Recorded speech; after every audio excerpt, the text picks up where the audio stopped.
Amen.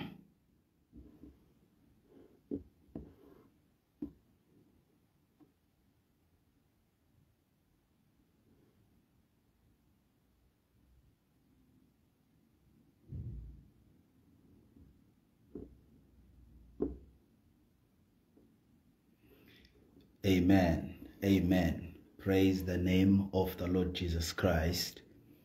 I want to take this opportunity, first and foremost, to greet, honor, acknowledge my brother, the prophet, Prophet S. Twala, who has just vacated the platform now. We want to truly honor the Lord and glorify God for such a minister and such a servant that the Lord has employed in his vineyard. Okay. I don't know. It's my headsets. Let me just try and remove these. How is it now? Can someone help me? Am I audible now or not? I'm audible now. Okay. All right. I was saying I want to take this opportunity and time to first acknowledge Prophet S. Twala for allowing the Lord to use him in such a manner to pioneer such a vision, the Rise of Samuel mentorship program, which is very, very, very much needed in our time and in our era and in this dispensation where the Lord is brewing a revival in our land, in our nation, and upon the lives of the people. Servant of God, I appreciate you. I honor you. It is a privilege for me to be part of this broadcast and to be part of this program.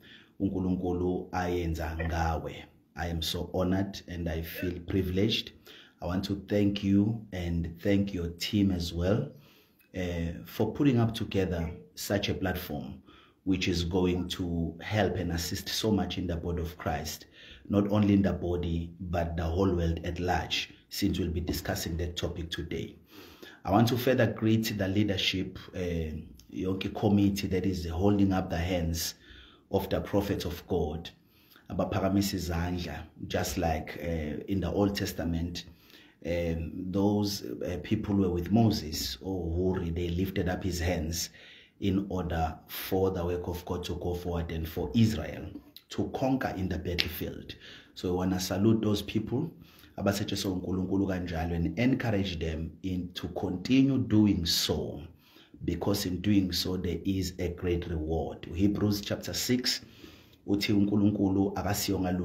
is not unrighteous to forget your works of love, in that you have shown love to the saints and you continue to doing so. He says God is not unrighteous to forget your labors.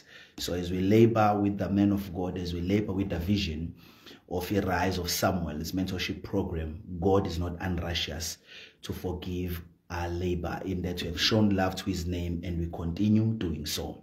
So I want to appreciate the committee and everyone who is here. I want to greet every man and woman of God here, apostles, prophets, evangelists, pastors, and teachers, everyone who is tuned in, who belongs to the 5 ascension gifts of our Lord and Savior Jesus Christ. My fellow servants, my colleagues, my brothers and sisters, please receive my humble greetings in the name of the Lord Jesus Christ. I want to greet the Church of Jesus Christ, the first fruits of the Lord's harvest. Everyone who is here, represented here, tuning in on Facebook, tuning in here on Zoom. I also did live on my own Facebook page because there were people who were commenting. Then my problems a link. So I just want to greet the people who are tuning in from my page as well on Facebook. Be greeted, saints, in Jesus' name. I want to greet you in Jesus' name. It's a miracle that I was able to come in today. My logistics are being wonke, but God had mercy on us. I was sharing with the prophet Ubabu Twala how it almost didn't happen, but I had to push because he's my brother. I love him. I love this ministry and I love everyone here. And I believe I'm not only a guest, I'm also a member of the Rise of Samuel. I've been a member from that time, and I'm also a supporter and a partner of this ministry, so I had to push by all means in order to be able to make it here. Let us just pray shortly before we enter the word of the Lord in Jesus' name. Father, thank you for your grace, your wisdom, your love, your mercy that is unleashed to us, the sons of men, which are now become the sons of God. Be glorified, be magnified, O King of Kings. We humble ourselves before you. Let your spirit break forth in this place. Let everyone who is at home listening, where the sound of my voice reaches, let them be touched by your spirit, and let what I'm going to speak edify and build your church and equip your church in Jesus' mighty name. Amen. I'm going to start by opening my scriptures, which I'm going to use as my base scriptures. What we are doing today, I am going to try and lay a foundation. I'm going to try and lay a foundation because this is not our last night, but it's our first night. So I'm going to try and lay a proper foundation in order for everyone who is tuned in here to have an understanding of what it is, what the marketplace really is. Because, you know, we use terms loosely in our generation. We use terms loosely. We just mention terms as if it's just jargon, church jargon. It's an in thing. There are people, we hear people saying stuff. We hear people saying marketplace, and we hear it sounding nice, and we want to say it as well without knowing what the marketplace is. So I'm going to try, by the Lord's help and grace, to lay a foundation of what the marketplace is. When the Bible speaks of the marketplace, what is it speaking of? Number one, we need to understand the double ministry of the Church of Jesus Christ, which is expressed in the ministry of Apostle John in the book of Revelation. When you read the book of Revelation, chapters number 1, verses number 11, Revelations chapters number 1, verses number 11, there is something that the Lord Jesus Christ says there. We must remember, Apostle John has been an apostle since the inception of Jesus' ministry on earth. But when he was going to write the book of Revelation, he had to tap into the prophetic office. He had to switch fully from his apostolic ministry and switch to being a full-blown prophet. And there was no time for him to be trained in the prophetic office. There was no time for him to learn the dynamics of the prophetic office. So the Lord Jesus had to give him a quick induction in the office. And how he did that is that Jesus revealed himself as a glorified Christ. He gave him an encounter that transformed John's life, and not only transformed his life, but also gave him full access to the office of a prophet. So though John is an apostle, but he writes the book of Revelation from the office of a prophet. And verses number 11, the Lord Jesus Christ sends him. I want us to notice the scope and jurisdiction of his sending, the capacity by which he's sent, or the jurisdiction by which he's sent, and the scope and people that John is sent to. Verse number 11, Jesus Christ our Lord introduces himself. He says, I am the Alpha Omega, the first last, and what you see, write in a book and send it. So he says the message that John is about to write here, he must send it to the 7 churches which are in Asia Minor.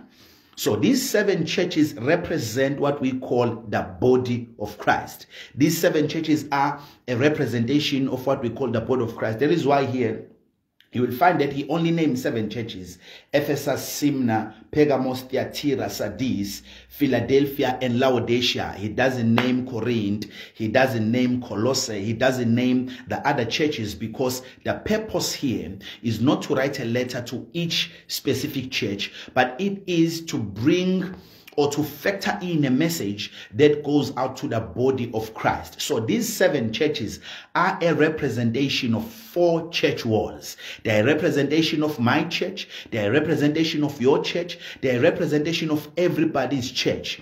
So in each of these 7 churches, you will find that each and every local church can find the symptoms that they suffer from. There are lukewarm churches here. There are compromising churches here. There's a dead church, the Church of Sardis, that has a name that they are alive, but though they are dead. So you'll find that each and every local church or apostolic center, if they read letters to these 7 churches, they will find a letter that is exactly dedicated to them, which addresses the symptoms and the atrocities that that particular church is facing at that particular time and given moment or season. So here John is writing to these 7 churches, which are a representative or the visible aspect of the invisible body of Christ. They are in 7 stages or 7 local churches or assemblies. I've already named them. So what I want you to notice here is that the Lord is sending John to that church. He's being sent to the church. So his first missionary assignment, prophetic missionary assignment, is to the local churches. And I know Apostle Zulu, he came in for which we celebrate the Lord, and taught on how to operate or how to use spiritual gifts within the scope of the church or local church. But our local churches combined, they form what we call the body of Christ. So he taught, the man of God taught. Now we know how to operate or how to move in spiritual gifts within the church. So that aspect of ministry is accounted for by Revelation 1 verses number 11. John is sent to the churches. But now, I want you to notice, because there was a transition in John's ministry, and I want the prophets who are here to hear me and listen, and those whom the Lord, because it may happen that you begin as an evangelist, as you prove faithful, the Lord might switch you as far as need arises. I hope you'll remember that Ezekiel was a priest. Ezekiel was a priest, and the priest was captivated to Babylon, and in Babylon there was no temple of Yahweh, so a priest was not needed, and God had to occasion an encounter for Ezekiel the priest in order to transition him from the office of priesthood to the office of a prophet. So there are transitions that the Lord makes, or there are transitions that the Lord is going to occasion. Kuna bantu that some of them were known as pastors, and you'll just find them moving in the apostolic grace. There are people who are known as evangelists whom you'll just find moving in the prophetic grace. There are people who've been operating as normal prophets whom the Lord is just going to transform and transit. Some of them will become seers. Some of them will become Shammah prophets, the prophets of covering. The Lord will just transition them, because if you are open to God, as far as seasons are concerned, the Lord grants you the mantle that is relevant for that particular season that you find yourself in. But for John to launch to the prophetic office, he had to have an encounter. So there are people who are here whom the Lord is going to transition. There are people who are here whom the Lord is just going to shift. Is just going to move from one office to another, from one mantle to another, from one jurisdiction to another, whose measure is going to be extended, whose metron, the grace upon their lives, that the Lord is just going to extend, that the Lord is just going to open up, so that they transition. There are people who are shepherds, people who are pastors, whom the Lord is just going to pick up. The next thing you meet them, you will find them moving with a strong trust and cutting edge of the apostolic, because if they are open to Jesus, Jesus will occasion an encounter for them so that they transition fully from one office to another. Such was the case with Apostle John. For him to transition from being an apostle to being a prophet, there was no lecture needed, but there was an encounter needed. There was an encounter. An encounter will always pedestal you to another realm which you were not in before. There is no level of theory that can open an office for you. There is no level of theory that can open a mantle for you. You must encounter something. You must encounter a personality. You must encounter the Lord. You must encounter someone. And for John, for him to move, he had to encounter Jesus. When he saw him at Patmos, he was no longer like that Jesus he used to lay on his chest. He saw the glorified Christ. He saw his hair white as snow. efaka ingubo ephela emaqakaleni uthi inyawo zakhe zazingenamanxeba zazinjenganethusi elisanda khishwe emlilweni. He says in his right hand he was holding the 7 stars, which are the 7 angels of the churches in Asia Minor. He says out of his mouth wangasaphumu elo lamasabakatan, but out of his mouth was proceeding a double-edged sword, and he was judging with that sword. His eyes were no longer just full of love, but they were flames of fire. They were flames of fire. So he had to encounter Jesus in order to shift. We are not speaking about encounters, but I feel like telling someone your next level with God, or your launching to the move of God will require an encounter. You will require to encounter Jesus. For you to move to your next level, you will require an encounter. There must be a particular encounter that you undergo in order for you to move to your next level. Some people believe that they will read their way to the next level. Some people believe that they will listen to a sermon to their next level. No. A sermon may inspire you, but Jesus needs you on a pedestal of encounters in order for you to shift to your next level, in order for you to shift to your next assignment. Some people here are due for next assignments. What they are doing currently, they are no longer zealous about it because the timing of what you are doing has expired.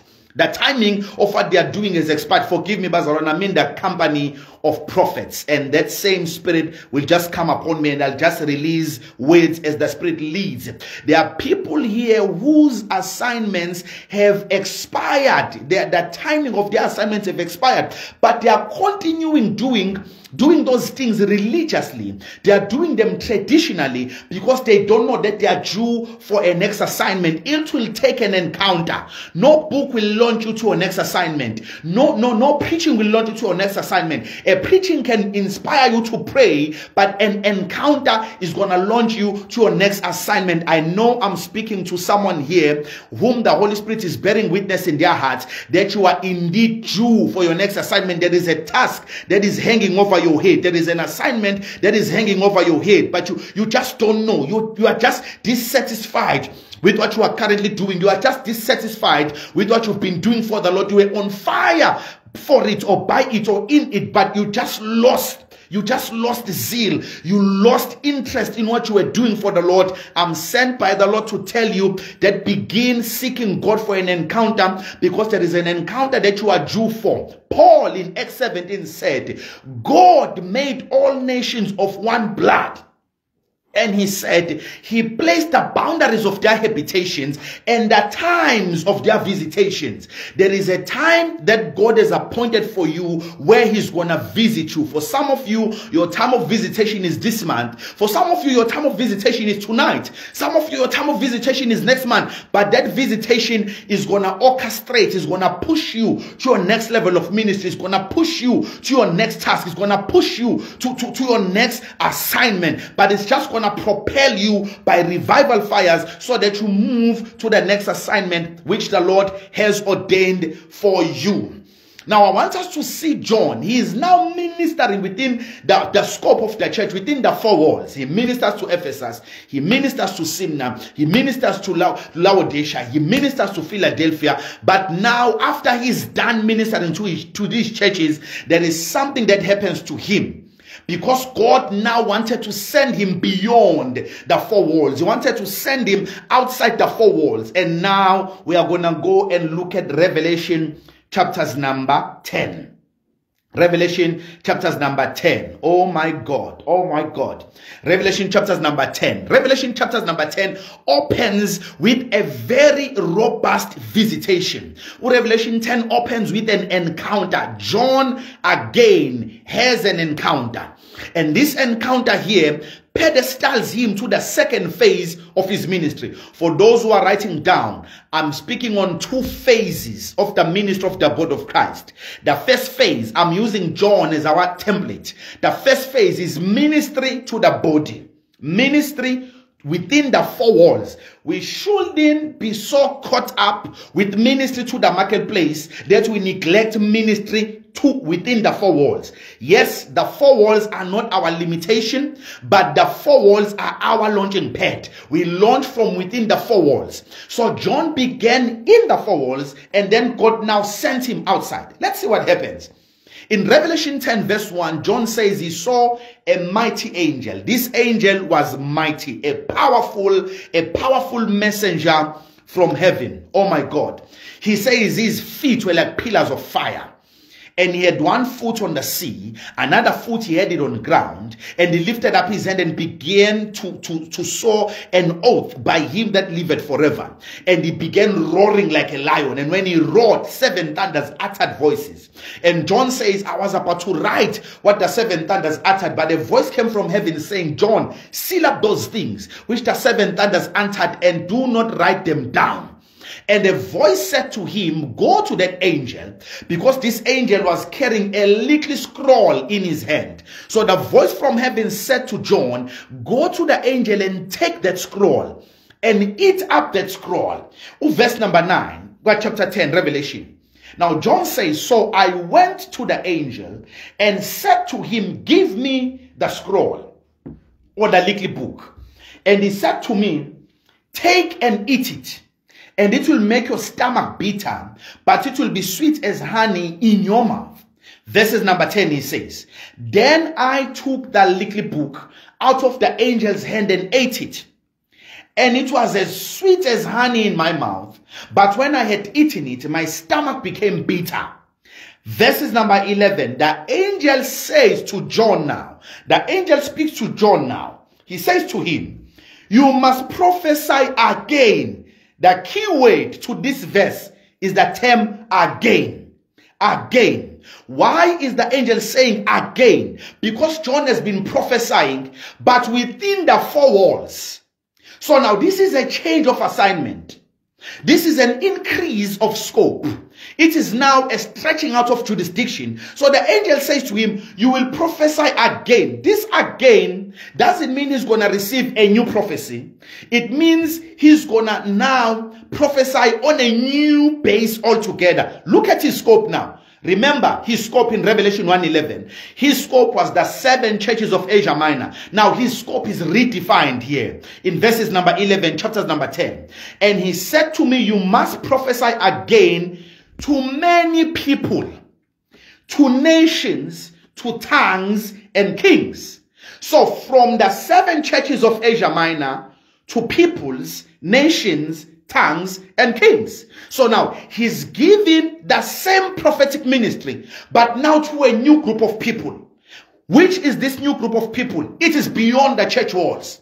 So his ministry now is no longer zeroed within the four walls of the church, but his ministry now is he's given an anointing to go beyond the four walls and begin prophesying to peoples. When he says peoples, he means diversities of tongues, diversities of races, diversities of cultures, because as prophets and as apostles, pastors, teachers, and evangelists, we need an anointing that breaks cultural barriers, an anointing that breaks language barriers, an anointing that breaks traditional barriers. I want to tell you something, Bazarwan. There are so many people anointed in our nation, South Africa. Many people. But we just need this grace that John received from this angel. He was commissioned, because you can't go preaching to the whites without receiving that commission. You can't, that the Indians won't hear you if you don't have this commission. So John was preaching to the church, but the peoples, the nations, the tongues and the kings, though they heard his sermons, some people can hear your sermons, but they don't hear your message. Hear me now. They can hear your sermon, but they don't hear your message, because you have not received the word. You must prophesy again. God must launch you to the marketplace. There must be a commissioning to the marketplace. There must be an encounter. There must be a word. There must be a declaration. And such as I speak tonight, some people are receiving that declaration. They are receiving their commissioning. The Lord is placing his hand upon their heads and commissioning them to many peoples, to many nations, to many tongues and to many kings. So sometimes our voice is not heard because we only have a commissioning to the 7 churches. We don't yet have a commissioning to the peoples, the tongues, the nations, and the kings. So John met this angel, and this angel said to him, you must go and prophesy to many peoples, nations, tongues, and kings. So from that day, John never went back to prophesy to the temple, but he went outside the temple to begin prophesying.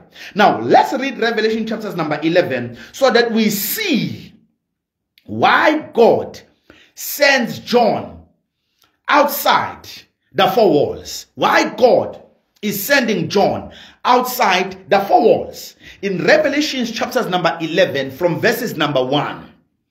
From verses number 1, if there is someone here who can help us, just paste these verses on our comment section. In verses number 1, John says, then I was given a reed. He's given a reed now, like a measuring rod.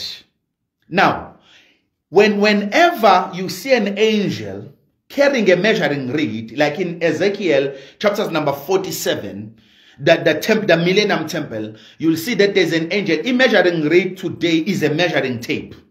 So in heaven, when spirits measure, they don't measure for size. They measure for conquest. Let me say that again. When spirits measure grounds, they don't measure to know the size of that ground, but they measure to conquer that ground. When you read the book of Job chapters number 1, when the sons of God in John 1 verse number 6, in Job 1 verse 6 and Job 2 verse number 7, there are 2 meetings there where God is meeting and a group of angels called the Benaya Elohim, a group of angels called the sons of God. They appear to God to present themselves before God. And the Bible says Satan came also with them. Listen to what God says to Satan. He says, Satan, where have you been? And Satan says, I'm coming from earth. I was walking to and fro. To and fro. That term to and fro is not just an oscillatory movement from one point to another. No. Some people, when we preach, we want to say Satan is stupid. He's busy with nothing. He's just walking up and down. No. Not the biblical Satan. Not the biblical Satan who was an anointed cherub that fell. Not Lucifer.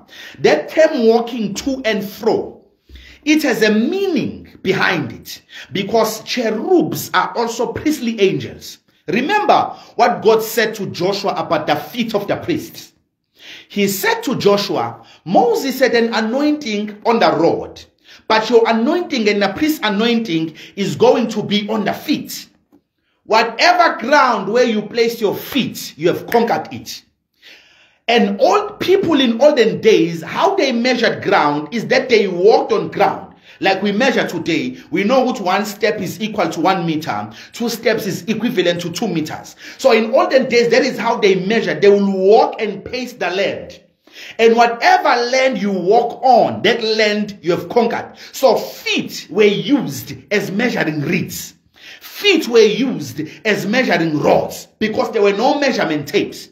So God placed anointing in the feet of the priest, so that when they walk in a territory, that is why when Abraham got to Canaan, what he did is he walked around the territory placing stones. It's like lions. Lions are territorial. So when they get to a particular territory, they will go to one end of that territory and pee in that end, and go to another end and pee. What they are doing is they are measuring the land, but they don't measure for the purpose of finding out the distance between particular points, but they measure for a purpose of demarcating territory.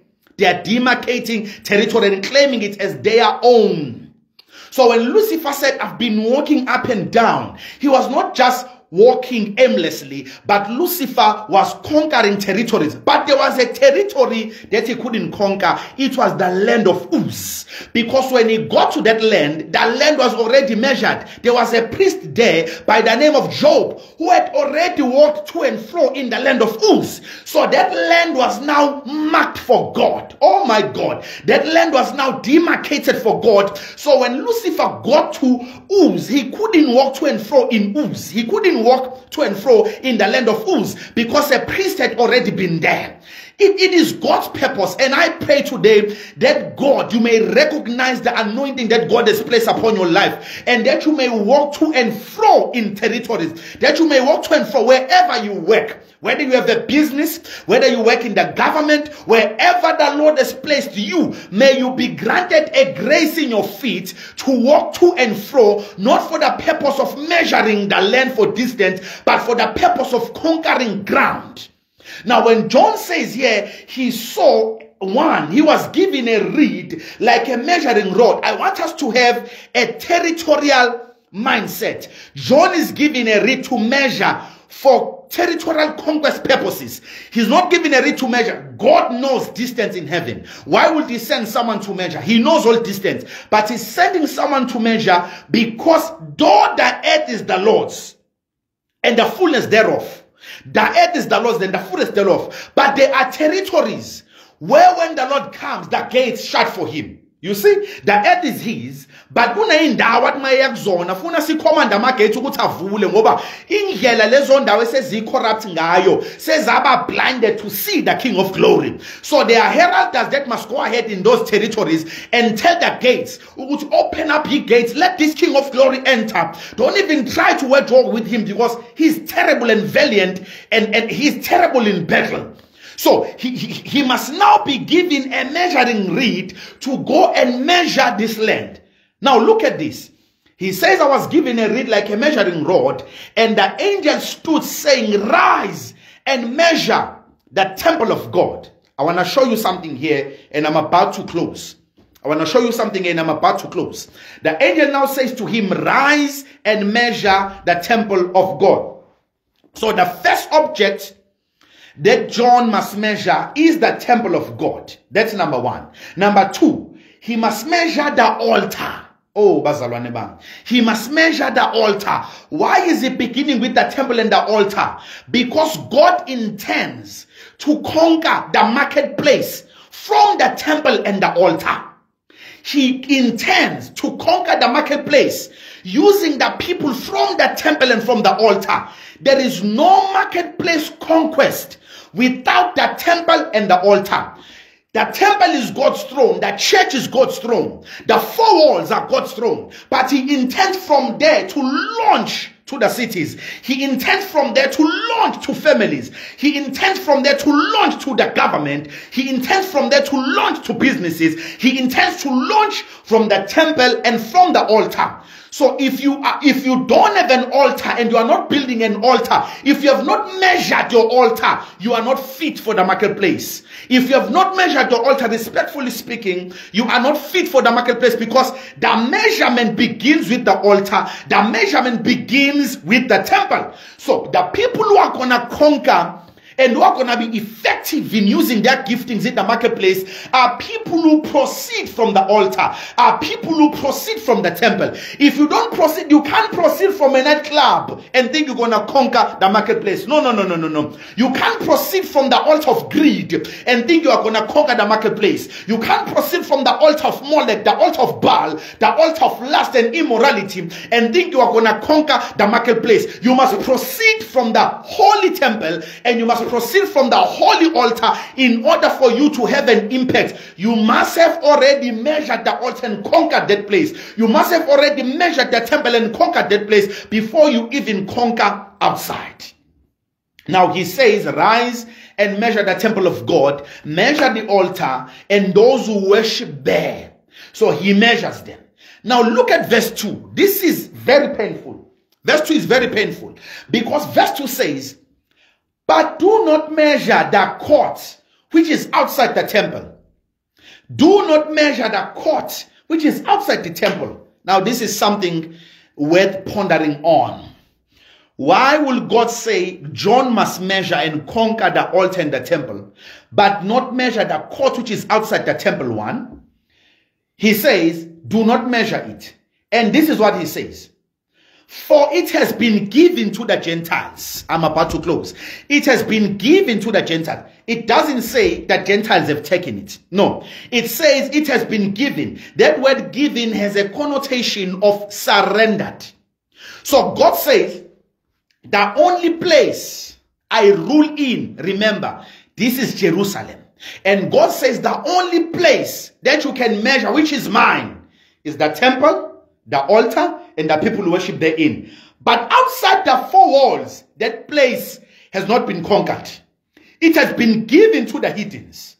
Meaning the people inside the temple have not bothered to take the giftings from inside the temple and take them outside and measure that ground. So God says, the church is so focused within the temple that they've left the court and the city to the Gentiles.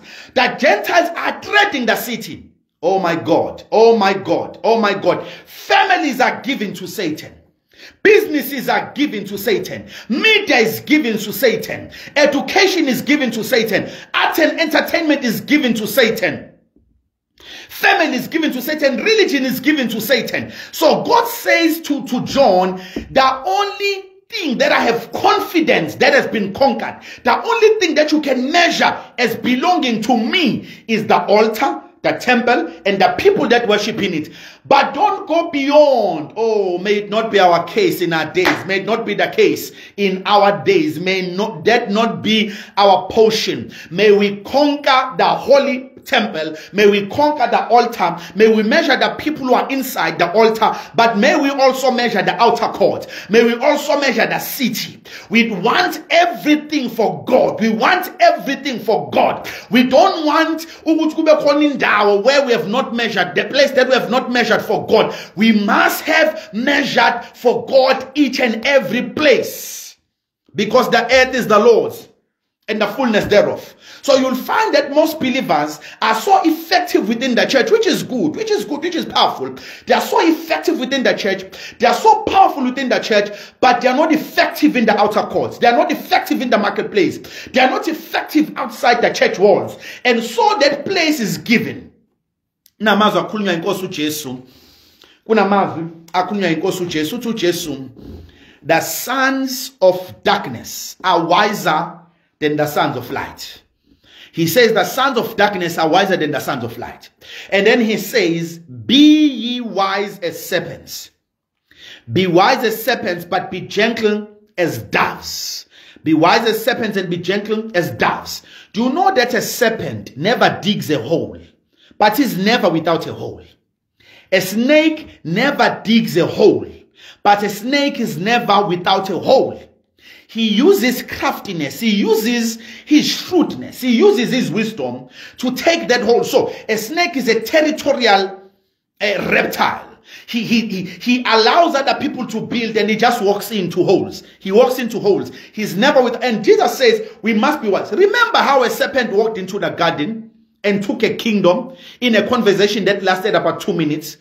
The serpent had a conversation with Eve for about 2 minutes, and when he went into the garden as a nobody, he came out of the garden as the God of this world. Someone write it down. The serpent went into the garden as a mere animal, but walked out of the garden as the God of this world. It took him 2 minutes to masquerade himself, to package himself in wisdom, to go to a place that was foreign, to learn the language of Eve, to learn what God had said to Eve. Oh my, kababoke mahali. And when he got there, he began speaking like God spoke to Eve. And Eve and Adam surrendered the kingdom. They surrendered the kingdoms of this world and their glories thereof. When Satan walked out in the form of a serpent, when he walked out of that garden, though he walked out crouching on his belly, but he walked out as the God of this world. He walked out as the owner of the systems of this world. And up until today, the serpent has still maintained that position. He took the kingdom by craftiness. He took the kingdom by wisdom. May the Lord give us the kind of wisdom that is necessary for this cutting edge or for this season or revival that we are launching into as the church in these last days. Now he says, he must not measure the outside because it has been given to the Gentiles. And he says in verses number 2, he says in verses number 2, and they will tread the holy city underfoot for 42 months. The city is now holy by name, but it has been given to the Gentiles. The city remains holy by name, but it's no longer holy because it has been given over to Satan. Now I want to give a scope of what it is that we call the marketplace. And then we close for tonight. I hope this message, this ancient truth is finding its path and echoing in your hearts. Bazalwan, it's going to take more than being just a normal Christian. It's going to take wisdom. It's going to take purity as a dove. It's going to take wisdom and purity as a dove. It's going to take more than just being a believer. It's going to take us more than that. We need to be wise. Let's see.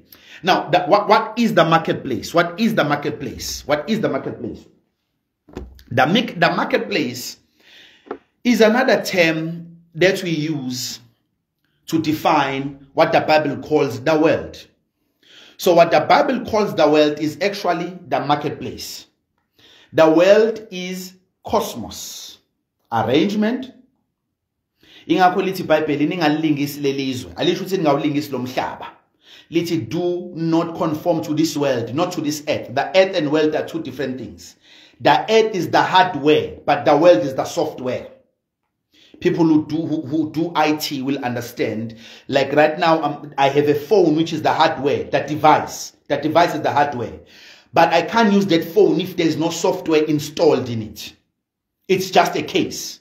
So for me to see that this phone is an iPhone, I must get the Apple software, the iOS, and install the software in the hardware so that the hardware is useful to me. So the earth was, when it was created, it was just a hardware.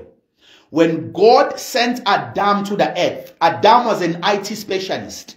He was sent to install a software called the kingdom of God. So when Adam was planted here, when God said subdue the earth, he meant install the software. Let every corner of the earth run with the software called the kingdom of God. So the kingdom of God is a software that was within, that Adam was sent. He was given the package, given everything as an IT specialist to come and install this software within the hardware called the earth. Ingakho iBhayibheli lithi umhlaba waJehova masuthi izwe nokugcwala kwalo. Izwe nomhlaba izinto ezimile ezihlukene. So Adam was sent emhlabeni ephathisa isoftware ebizwa ngombuso kaNkulunkulu. His work was to inject every part of this earth with that software called the kingdom of God, so that the world, the whole earth is going to function under the kingdom. So when Adam failed and surrendered his license as an IT specialist, he surrendered his authority, his license to Satan. Satan took that license and now installed his own software. And his own software is called the world. That is why ebizwa ngogod of this world. In 2 Corinthians 4, verses number 4, Paul says, he says our gospel is not hidden, but it is only hidden to those whom the God of this world has blinded their eyes, that the gospel, the glorious gospel of Christ does not shine in their eyes. So when Satan took that license from Adam, that license is called dominion.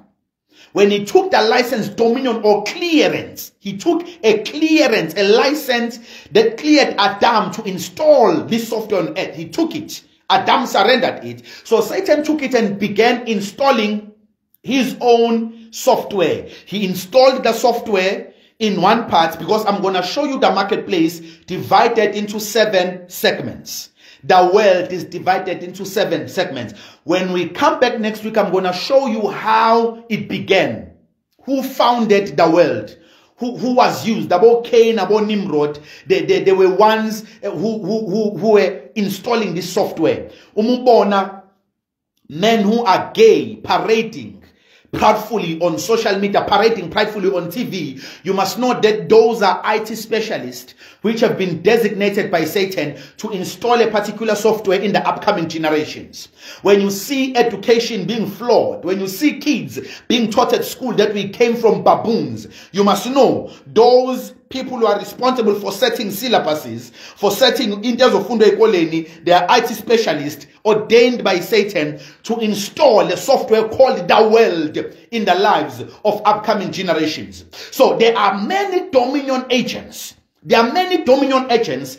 Some belong to the kingdom of darkness, but some belong to the kingdom of light.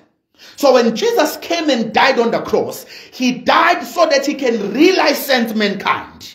So that he can relicense us, so that he may reauthorize us. That is why before he ascended, he gave us that great commission. That great commission, that is licensing. He licensed us. So you are licensed, you are licensed, you are licensed. Somebody type down, I am licensed, I am commissioned, I am cleared, I am authorized. You are licensed. When Jesus died on the cross, and when you believe in him, he licenses you. So what that means is, he gives you dominion again. He makes you an IT specialist again, and he gives you the software called the kingdom. He gives you a software called the kingdom to go and install it in your area of expertise. Some of you are business people. You are an IT specialist licensed from heaven. Though Satan stole dominion, he has given it to his own agents. Amanyama agents is nyanga. Amanyama agents is zango. Amanyama agents batagati. Amanyama agents babula. Amanyama agents there are so many agents of Satan now, but cleared. Now, a license of installer is software, but you have been given a license which is called dominion to install a software called the kingdom of God. And some of you are planted in particular areas or particular expressions of life, particular domiciles of life, and you are trusted by God as a cleared IT specialist to install a software called the kingdom of God. Now, there are 7 areas that constitute what we call the marketplace. There are 7 areas that constitute what we call the marketplace. These 7 areas are called the 7 molders of society. You have not taken the world if you have not taken these.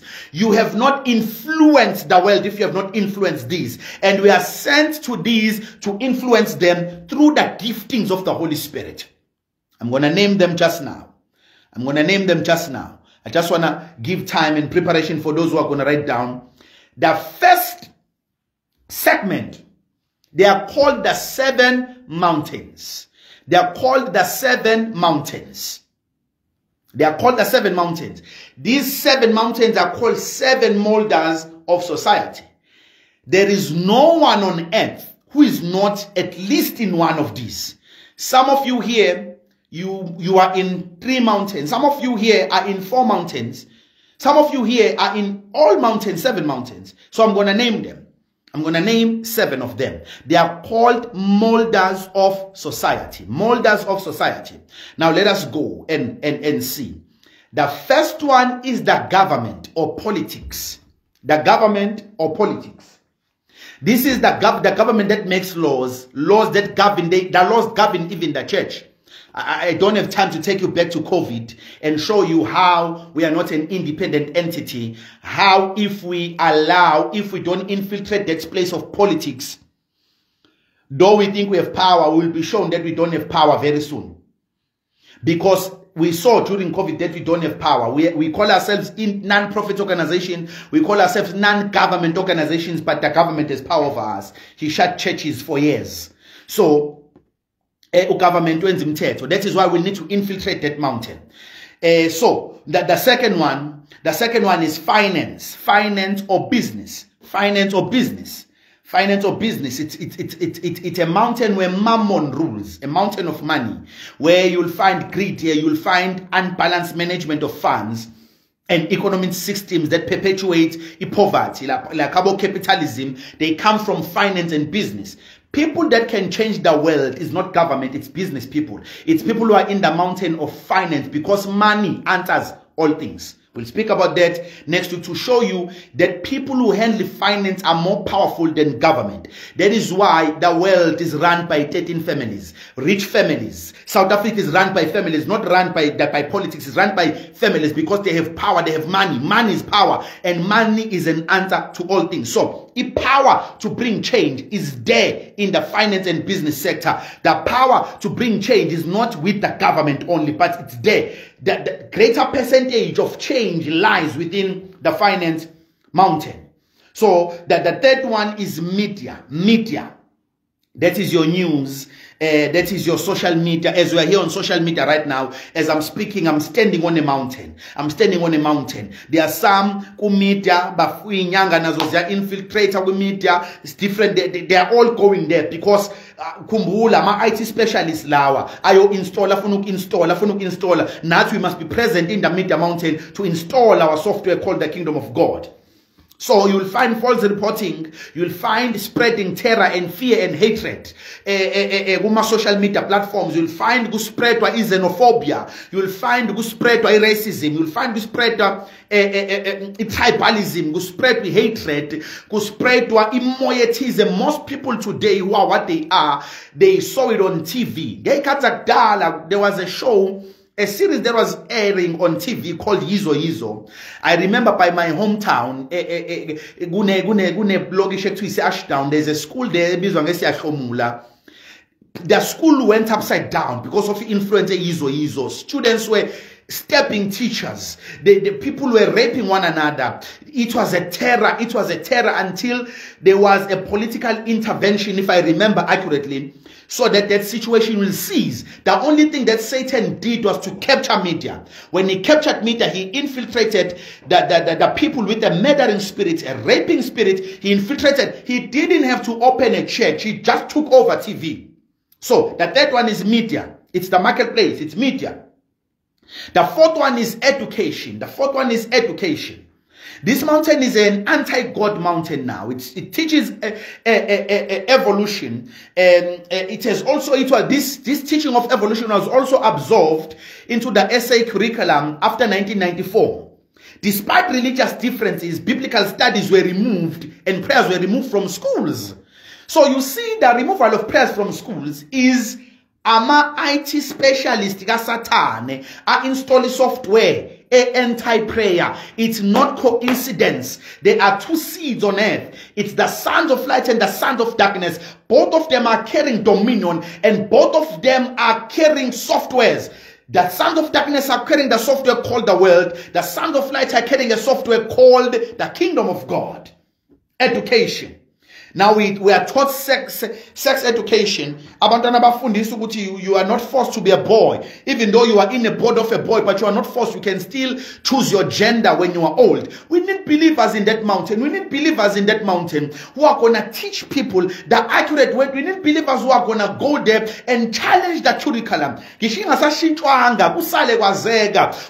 church arose and challenged the lies that come from the forked tongue of Lucifer. It needs to be known that the church arose and challenged such teachings. So we need men in that mountain. Education. We need men there. And number 5, it's art and entertainment. This is where acting is, stage plays, poetry, drawing, music, sports, fashion, entertainment, and every way of life that is enjoyed and celebrated. And this mountain again is captured by the sons of darkness. Through his agents, they spreading his ways using this mountain. This is where man finds his happiness. This is where Satan substitutes joy and godliness with his own in disobedience. This is where many people find entertainment. This is where people go and drink all night because they are looking for entertainment. This is where messages are passed through poetry. This is where messages are passed through arts. This is where people go and draw amateur drawings. Do you know that depression can be imparted by drawing? Someone can be inspired by a spirit of depression. Abali drawing, I hang a museum, and the moment you look to that drawing, you actually actually tap into the spirit that inspired him. You come back, your life has changed because you saw a particular drawing. You listened to a particular poet and you came back depressed because he's an embodiment of a spirit of depression and is expressing it through arts and entertainment. May God anoint artists. May God anoint poets. May God anoint musicians and raise them to be apostolic and prophetic so that they embody the spirit of joy. They embody the spirit of hope. They embody the spirit of love. They embody the spirit of unity. And they embody the spirit of righteousness so that when they go to the arts and entertainment, they go to poetry sessions. And the moment they the moment they speak their poem, it brings hope. It preaches the gospel of Jesus. It brings love. It perpetuates motivation. It perpetuates unity just by putting it in a poem. It's a mountain called arts and entertainment. And then number 6 is the family mountain. This mountain, I've never seen a mountain that is attacked like this one. It's a family outlook, the order, the disposition of families under attack and under assaults. Under the LGBTQI, that community is assaulting the mountain. Now kids are raised by a man married to another man, a woman married to another woman. There are people who are going to grow up not knowing what a proper family structure is. If you grew up under a roof with a mother and a father, thank God, because you are one of the people who are remaining on earth who know the original template of family. Now that template is being perverted. Do you know that there are kids who don't know what the original template of family is?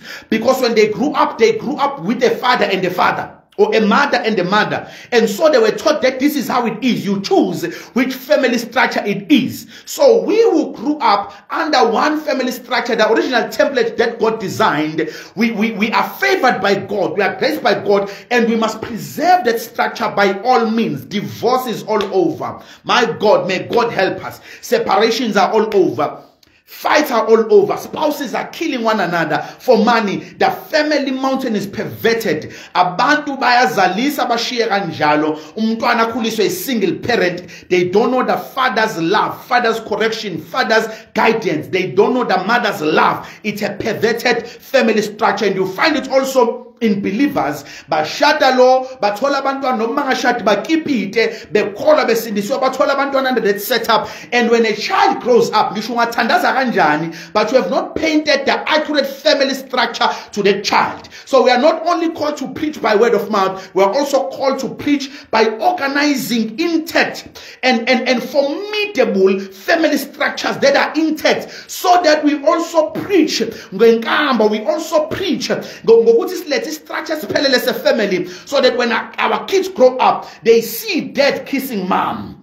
They see mom respecting dad. They see mom serving dad food on a tray. They see dad buying things for mom. They see dad protecting the whole family. They see dad praying with them. They see dad teaching the word at home. And so they grow up in a proper family structure. See, now what we do is we mess up our families and then we go and be perfect within the 4 walls. You must prophesy again.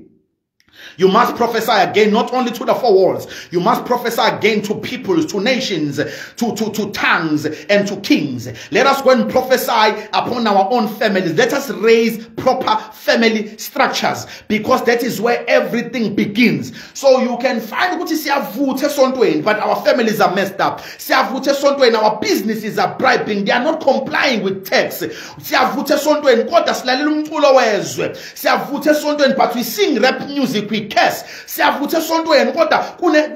Media, we watch ungodly stuff. What we are doing is we measure the altar, we measure the temple, we measure the people in the altar, but we don't want to measure the outer court. And the outer court is the 7 mountains, or is the marketplace. The last one is religion. The last one is religion.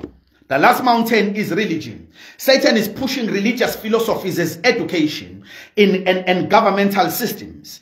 Darwin's theory, Yama atheist, it's a religion. Once you say you don't believe in God, it's a belief already. So those theories that are perpetuated as neutral, non-denominational, interdenominational, interfaith, they are actually faiths. They are faiths, but they are taught as education systems.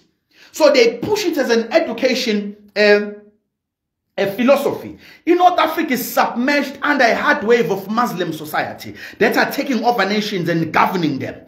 And they do it by force. So a mountain of religion is what we are doing now, is upholding our religious right. It's upholding our religious convictions, upholding Christianity. That's another mountain that we have been given by God. I wish I could read the scripture, but I'm gonna read it next week when we begin to see how we penetrate these mountains. I want to close with these words for tonight. You are not just a believer, but you are a messenger that has been commissioned from heaven. You are not just a member of a local church. You are an indispensable weapon in the hands of Yahweh. God's weapons are men. We don't have weapons, we are weapons. He says in the book of Jeremiah, thou art my battle axe. Thou art my battle axe. Uthi ngawe ngiyoshaya yashi nenkweli yalo. Uthi ngawe ngiyoshaya izizwe, uthi ngawe ngiyoshaya abakhulu nabancane, ngawe ngiyoshaya amakhosi nezinceku. We are God's weapons. Wherever you are, wherever God has planted you, your workplace, your business, your family. If you are a father, model fatherhood. If you are a mother at home, model motherhood. Because you are not just planted in that family just for you to enjoy marriage, for you to flaunt your ring, just for you to flaunt your relationship with pictures and videos. You are planted there as a messenger. And the Lord spoke to me while I was preparing for this. He said, some of you, I must speak to you because there are people here who are married to disorderly families. The Lord just dropped that word in my heart. He said, speak to my people. Some of you are married to disorderly families. The family is disorderly. Your in-laws are disorderly. Your in-laws, it's a mess. It's a mess. It's just a mess. It's a pandemonium. And some of you were thinking, Lord, why am I here? They are not enjoying their marriage because of the in-laws. The Lord said, I must tell you that you are not there just to enjoy marriage, but you are there as a messenger. You are there to install a system. You are sent there to bring order. God sent you there to stop Satan from continuing to reign in that family, from continuing to perpetuate a mess. You are there as a Trojan horse. You are there as a Trojan horse. The Trojans, when they couldn't defeat or penetrate the city of Greece, they couldn't penetrate the city of Greece. I don't know if I'm still remembering the name right, but the Trojans were fighting against Greece. And when they were fighting against Greece, Greece had big walls. They couldn't penetrate the wall. So what they did is they built a big horse using wood. They built a big horse using wood, which had wheels. And what they did is they put their army inside that horse and hid that army inside the horse. And they pushed the horse to the gates of Greece. And they knocked in the gates of Greece and they said, we are here to bring you a gift. And Greece opened, and the Trojans said, we brought a gift to make peace with you. We no longer want to fight. Greece pulled the horse inside its walls, and they locked the gates. While Greece was asleep at night, the soldiers that were within the Trojan horse opened the horse and came out, and they opened the door for the many soldiers that were already outside. So a Trojan horse was used to smuggle in soldiers of the enemy. God has smuggled you in a family that is his enemy, but you are smuggled there. You are a Trojan horse. Open up that horse and come out and begin to open the door in that family for the armies of heaven to penetrate. Some of you are in the business sector. You are a Trojan horse. The Lord has planted you there intentionally so that you open the door of that business sector and allow the armies of heaven to penetrate that place. So as you go back to your work tomorrow, as you switch off this session, as you go to your husband, you must know you are no longer just a wife, you are a messenger. You must model womanhood. You must model submission. You must model being a wife, because you are no longer just for yourself, but you have been anointed, commissioned, and licensed by Christ to influence and infiltrate the systems of this world. Let us pray. Father, in the name of Jesus Christ, we pray this night, giving you praise, glory, and honor. We approach your throne, Lord. Grant us grace, and the people who are watching here, the prophets who are watching here, so that they are anointed. My God, I feel a heavy anointing. I feel a heavy anointing. I feel a heavy anointing coming upon the people. There are people who are there at home. There is an anointing that is going to come upon you. As I pray now, I just feel a strong anointing that is going to come upon the people. It's an anointing to conquer the world. It's an anointing to conquer the marketplace. Oh, there is someone here who was thinking to even quit their job because there is hostility at work. The Lord says, no. You are not there for fun. You are on assignment. You are on assignment. You are on assignment. The Lord has sent me to you. Don't quit. Don't quit. He's saying don't quit. Someone has already written a resignation letter. I see someone speaking with an old lady, a mother from the church, praying with her and telling her that she wants to resign. This is a female. You spoke to a mother from a church, and you were telling her that you want to resign from work, and she has been giving you counsel saying you must resign, but you just don't have peace in your heart. You write the letter, you delete it. You write the letter, you delete it. You write the letter, you don't have peace in your heart. It's the Lord. He's saying, stop. Don't submit that letter. Endure as a good soldier of Christ. Because once you leave that place, Satan is going to take over. The moment you leave, Satan is going to take over. Oh, man. Disconnected.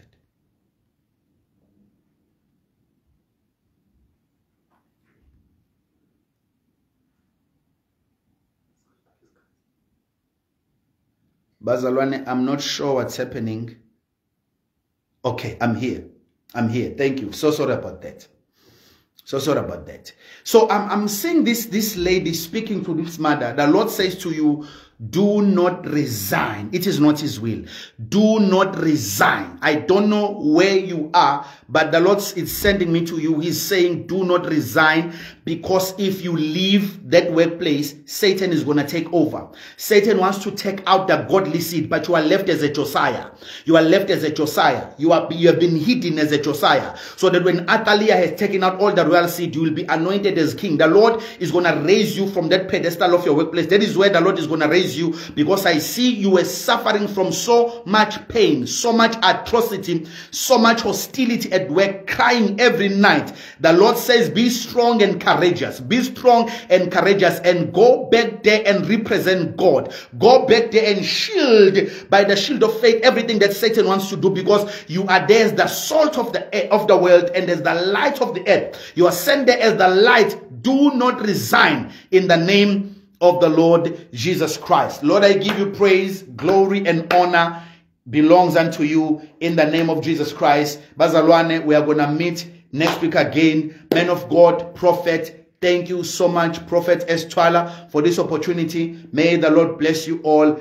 I'm handing over to you, my brother, in Jesus' name. Amen. Thank you so much, brother. Thank you, saints. Thank you, saints. The Lord bless you all. God bless you. God bless you.